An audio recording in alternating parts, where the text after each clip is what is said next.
ছাত্রলীগের লজ্জা শরম, তারপরে কি বলবো আর, মানে তারা কোনো মায়ের সন্তান না।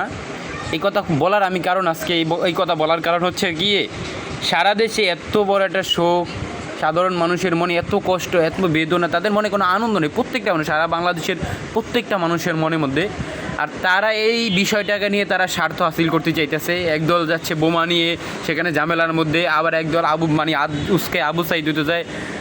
তারা চাচ্ছে তাদের স্বার্থটা হাসিল করার জন্য। নোংরা তোদেরকে যে সন্ত্রাসী সংগঠন আখ্যা দিচ্ছে, এটা ভুল করে নেয় বাংলাদেশের জনগণ।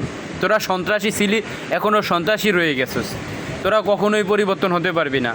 আমার দৌলতখান উপজেলার ছাত্রলীগের সাবেক সাধারণ সম্পাদক সেখানে যে এই গ্যামজামে লিপ্ত হয়েছে, সেও এই ঝামেলাকে অন্যদিকে মোড় ঘোরাতের জন্য এই আওয়ামী লীগ তাদের বাহিনীদেরকে লাগিয়ে রাখছে। সেখানে ভিডিও ফুটেজ সহকারে সে ধরা পড়ে গেছে। প্রত্যেকটা নেতাকর্মী 20-এর ভাগ, যদি এখানে 1000 মানুষ থাকে, 700 পোলাপান ছাত্রলীগের বা 500 পোলাপান ছাত্রলীগের, তারা ওই সাধারণ স্টুডেন্টকে তারা ওইটার মধ্যে থাকে, তাদেরকে মেরে তারা আরও দেশটাকে গরম বানিয়ে দিতে চাইতেছে। তারা তাদের স্বার্থ আছে। নির্লজ্জ, বেহায়া, মানুষের ইমোশন নিয়ে খেলা করস।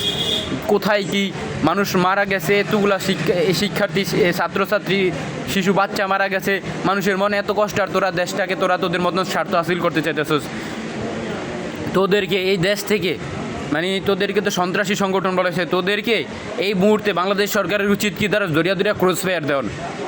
দাবি আদায় হইব, দাবির মতন করে দাবি আদায় করতে যাবি। তোরা ভাঙচুর করতে যাস, তোরা আরেকজন ভাই হামলা করতে যাস, এটার কোনো মানি হয়? দাবি আদায়, তোদের দাবি না মানলে হলো যে আরেকটা কথা। তোরা দাবি চাইলি কখন? আর দাবি তো পূরণ করতে যাইতেছে না, দাবি তো কিছুটা পূরণও করছে, বা তাদেরকে একটু সময়ও তো দিবি। সময় দেওয়ার সময়ও নাই। আর তোদের স্বার্থ হাসিল হলো গিয়া নির্লজ্জ, বেহায়া। তোরা কোনো মায়ের পেট থেকে জন্ম নেস নাই। বুকের বাসাটা আর পরিবর্তন করতে পারতেছি না। এর চাইতে ভালো বাসা করতে পারতেছি না তোদেরকে। এর চাইতে ভালোবাসা করার মতন ভিতর থেকে আসতেছে না এই নোংরামি দেখে তোদের। বাংলাদেশের মানুষ কঠোরভাবে জবাব দিতে জানে। প্রত্যেকটা মানুষের বুকে কষ্ট।